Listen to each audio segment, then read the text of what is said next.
The last 2 days, I am seeing all the reports in the media about the raging controversy on Tirupati Laddu.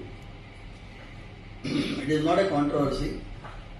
It is directly hurting the sentiments of crores of people like us. Mostly the people who believe in the prasadam, people who believe in the Sanatana Dharma worship of the deity.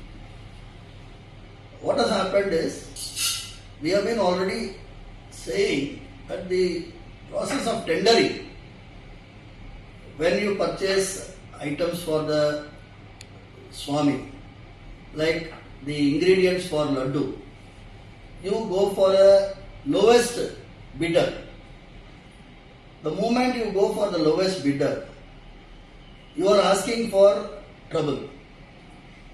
In fact, the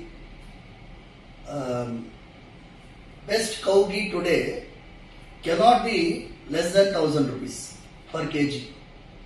How can a person quote 320 rupees?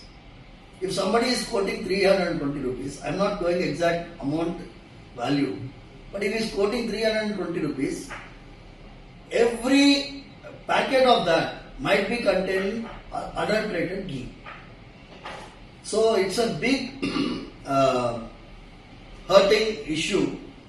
We have to inquire into it and find the culprits and book them to take them to task. Number one. I appreciate the statement of Honorable Deputy Chief Minister of Andhra Pradesh, Shri Pawan Kalyan Garu, because he has said there should be a national level Dharmika Parirakshana Parishad. We have been talking about that the same way. We want a central Dharmika Parishad which will be run by all the religious heads of this Matadipatis, Pitadipatis, retired judges. If they have a central Dharmika Parishad, the temples can be run under it.